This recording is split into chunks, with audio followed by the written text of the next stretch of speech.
Bonjour à toutes et à tous, je suis ultra fatigué, même si on m'appelle Steven. Un sujet de vidéo assez complexe aujourd'hui, dans une vidéo en plus qui se veut chill, donc peut-être qu'il y aura quelques bafouilles, vous me pardonnerez pour ça. C'est une vidéo que je comptais ne pas faire de base parce que ça remet sur le tapis quelque chose qui est en discussion depuis maintenant plusieurs mois. Disney fait encore son caca nerveux, figurez-vous, puisque oui, le film Black Panther Wakanda Forever, prévu pour la fin de l'année au cinéma en France, eh bien, est un peu en péril. Apparemment, Disney voudrait peut-être le sortir directement sur Disney Plus pour la France. C'est en tout cas ce que nous rapporte donc le film français, qui, voilà, il y a eu des déclarations. Disney dit, je cite, deux points. Comme nous l'avons déjà indiqué, la chronologie des médias nous contraint à évaluer nos sorties en salle film par film. Disney n'a pas encore pris de décision quant à la sortie de Black Panther Wakanda Forever en salle pour la France, ni encore statué pour la sortie des autres films à venir. En effet, nous attendons avec impatience la nécessaire réouverture des négociations pour contribuer à établir une feuille de route lisible afin de faire évoluer la chronologie des médias vers une approche plus en phase avec les attentes et pratiques des consommateurs. La chronologie des médias, bref topo, même si on en parle tout le temps, c'est tout simplement une loi qui n'existe qu'en France. Les autres pays ont d'autres règles, d'autres accords avec Disney directement, mais en France, eh bien, il y a ceci, où en fait, on doit attendre des mois après la sortie d'un film en salle pour l'avoir en premier lieu sur les plateformes et ensuite sur les chaînes de télé. Et donc, ce petit classement qui est fait, que vous voyez, 6 mois, 15 mois, 17 mois, est fait en fonction de comment va investir la plateforme. Par exemple, Canal+, s'ils peuvent mettre des films 6 mois après leur sortie en salle directement sur leur plateforme, c'est parce que c'est tout simplement eux qui ont investi le plus dans le cinéma en France, on va dire, dans le CNC, et donc ils ont ce privilège entre guillemets. Donc en soi, ce que ça veut dire, c'est que typiquement, si Disney+, ici que vous voyez, se retrouve à 17 mois, c'est parce qu'ils ont fait le choix, lors de la négociation qui s'est passée il y a pourtant quelques mois, d'investir beaucoup moins d'argent même que Netflix. Donc Disney se plaint déjà de quelque chose, se plaint de la chronologie des médias qui est vraiment aberrante et qui est beaucoup trop loin de la sortie des salles, alors que c'est un peu craché dans la soupe, vu que quand ils ont eu l'occasion, si vous voulez, de pouvoir investir plus pour raccourcir cette fenêtre de chronologie des médias en France, ils ne l'ont pas fait. Donc c'est un peu se plaindre, je comprends pas non plus, alors c'est pas du tout la première fois que Disney se plaint à ce niveau-là, au niveau de la chronologie des médias. Moi j'aime bien le passage justement où ils disent, eh bien que, alors attendez que je vous retrouve la ligne, oui donc ils veulent en fait que la chronologie des médias évolue vers une approche plus en phase avec les attentes et pratiques des consommateurs. Ce que ça veut dire là-dedans, c'est tout simplement ce qu'ils veulent faire, et je vous le dis, c'est sûr et certain, ça n'ira jamais pour Disney. Que ce soit 3, 4 mois, 6 mois, c'est la même chose pour eux, ça les fait chier, parce qu'aux États-Unis, eh bien tout simplement, il n'y a pas de chronologie des médias, et à partir du moment où un film sort en salle, eh bien il est 45 jours après sur Disney+. C'est ça qu'ils veulent. Ils veulent ça parce que soi-disant, eh bien, pendant ce laps de temps de chronologie des médias, donc que nous, en France, eh bien, on attend 17 mois, je crois, de mémoire, d'après l'image, le diagramme que je vous ai mis, oui, c'est ça, 17 mois, eh bien, ils considèrent que dedans, il n'y a pas que des gens qui vont acheter des Blu-ray, il y a aussi des gens qui vont pirater le film qui sort sur Disney+, parce qu'à partir du moment où un film se retrouve sur une plateforme en ligne, bien entendu, ça se retrouve en streaming facilement, etc. après, donc forcément, il y a du piratage. Mais Disney, est-ce que vous croyez vraiment que en sortant un film 45 jours après sa sortie, en France, est-ce que vous croyez pas qu'il y a des gens qui vont se dire, ben, on ne va rien acheter tout court? Ok, peut-être pas de piratage, et encore quoique, mais en fait, c'est-à-dire que tu auras tout via abonnement. La conséquence de tout ça, ça a énormément de conséquences si Disney, et je vous donnerai mon avis si ensuite, oui ou non c'est possible, et si c'est juste une menace, ou si vraiment Disney va priver les fans, le public, les cinémas, les exploitants, d'une sortie incroyable, qui va faire genre au moins 3-4 millions d'entrées en France, comme Black Panther Wakanda Forever. Le souci, c'est que en France, il y a à peu près, donc j'ai noté des chiffres, hein, parce que c'est vraiment le bordel sinon, et il faut quand même prouver quelque chose. En France, en 2021, les films juste Marvel, c'était 25% des entrées de tickets. 25% des entrées de cinéma. C'est-à-dire que 25% des gens qui allaient au cinéma, ils allaient voir du Marvel. C'est énorme. En 2019, les films Disney en général, Pixar, Marvel, Star Wars, etc., c'est près de 40%, presque la moitié des entrées en France. Imaginez donc si Disney décide par le plus grand des hasards de vouloir sortir ses films directement sur Disney+, en privant les exploitants de salles d'une sortie qui ramène pas mal de monde. Il y a eu No Way Home là, qui est sorti récemment, qui est ressorti en France. Bon, c'est Sony, mais bon, c'est du même acabit. C'est un énorme blockbuster. C'est la chose qui a fait le plus d'entrées la semaine où c'est sorti. Donc voilà, c'est déjà énorme, ça va mettre plein de gens au chômage, mais aussi ça va fracturer toute une économie qui est en place, si vous voulez. Il y aura moins de ventes de merchandising notamment, de tout ce qui est figurines, etc. Parce que forcément, il y aura moins de hype en fait autour. Par exemple, je sais pas, quand t'emmèneras, donc, ça existe, hein, des familles qui emmènent leurs gosses au cinéma, ils vont voir le film. Je sais pas, tu passes à travers un magasin de jouets à côté, etc. Le gosse va réclamer un jouet. C'est totalement quelque chose qui existe. Donc ça va fragiliser ça à cause des gosses, entre guillemets, mais aussi à cause de la hype en général, je pense. Ça va aussi freiner la vente de Blu-ray. Parce que du coup, moins d'argent sera distribué au CNC. Et là, on rentre dans la partie technique, mais je vais être très bref.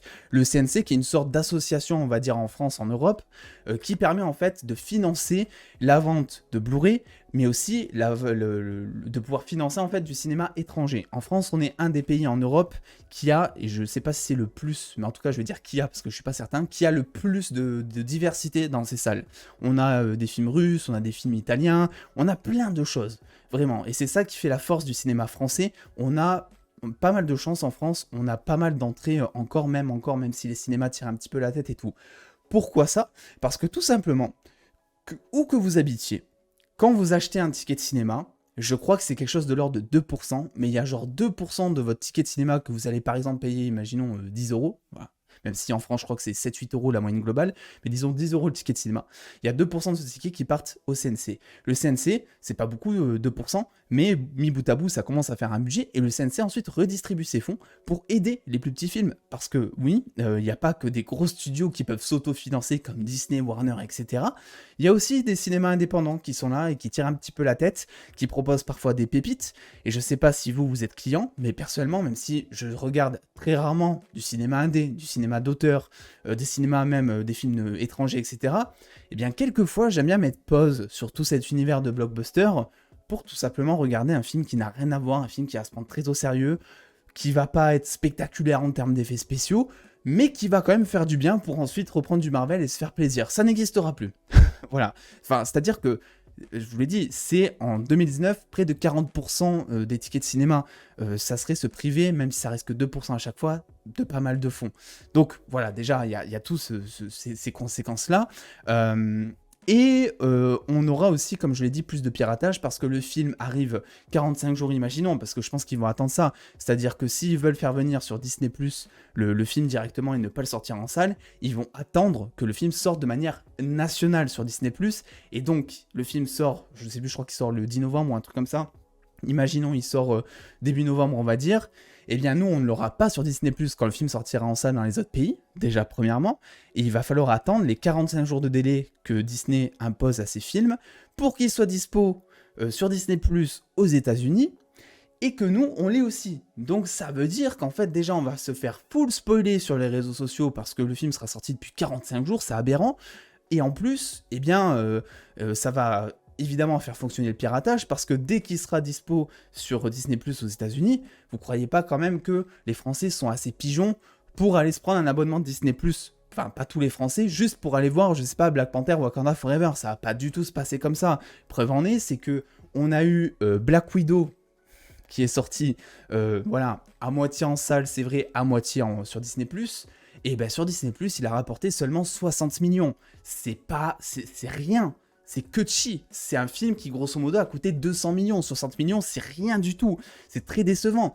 Et la preuve en est, c'est que si Disney avait eu l'occasion par le passé de justement pouvoir choisir entre le fait de mettre tous ses films sur Disney+, ou tous ces films en salle, ils auraient déjà mis tous leurs films sur Disney+ depuis longtemps parce qu'il n'y a pas d'intermédiaire entre, ils gagnent de l'argent. Voilà, quand Disney décide de mettre son film dans plein de salles, eh bien il y a plein d'agences qui rentrent en compte. Il faut faire intervenir, je sais pas, par exemple des agences qui vont te faire des trailers, des affiches de ciné, même pour distribuer le film dans certaines salles, ça a un coût aussi, combien de séances, bref, c'est un gros bordel, c'est très technique et j'y connais, pour être honnête, pas non plus grand chose dans le fonctionnement de mettre tel film à telle durée, etc. Mais je sais que ça coûte des sous, et je sais surtout que se priver de ces intermédiaires pour mettre des films dans les salles, eh bien, c'est énorme. Donc forcément, si Disney avait le choix de tout mettre sur Disney+, ils mettraient tout sur Disney+, et Black Widow comme Mulan, ça leur a servi de leçon.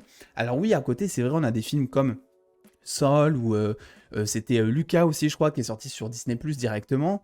Mais ça reste des plus petits budgets. Et là, c'est peut-être plus rentable, effectivement, de sortir ça sur Disney Plus que de sortir ça en salle. Mais pour un film qui coûte 200, 220 millions, 250 millions de budget, c'est absolument pas rentable de sortir ça sur Disney Plus. Donc là-dessus, pour conclure, parce que je commence beaucoup à parler et en fait, il faut quand même dire ce que j'en pense. Je pense pas que Disney va se priver d'une sortie comme Black Panther 2 qui va faire 4 millions au box-office en France. Le précédent avait fait 2 ou 3 millions, je crois, en France. Là, c'est voilà, forcément, l'actualité fait aussi que je pense que le film sera beaucoup plus demandé. Je pense pas qu'ils vont se priver de ça. Je pense que c'est encore une fois une grosse menace de Disney qui sont conscients, puisqu'ils ont les chiffres, qu'en France, 40% en 2019 en tout cas du public va en salle pour voir des films Disney. Et ça, c'est sans parler non plus de tout le box-office que se fait Disney sur l'année en France, parce que mine de rien, on n'en parle pas assez, mais Disney en ce moment a du mal à diffuser ses films en Chine notamment, en Russie également avec tout ce qui se trame. Et donc, est-ce qu'ils sont prêts à se priver d'un autre pays? Voilà, petit à petit, j'ai l'impression qu'il va plus rester que les States et Disney+, au final. Alors, j'ai pas trouvé les chiffres complets de ce que fait Disney au box-office sur un an juste en France. Vraiment, j'ai cherché pendant 45 minutes avant de trouver cette vidéo parce que je me suis dit que ça allait être intéressant et j'ai vraiment pas trouvé les chiffres.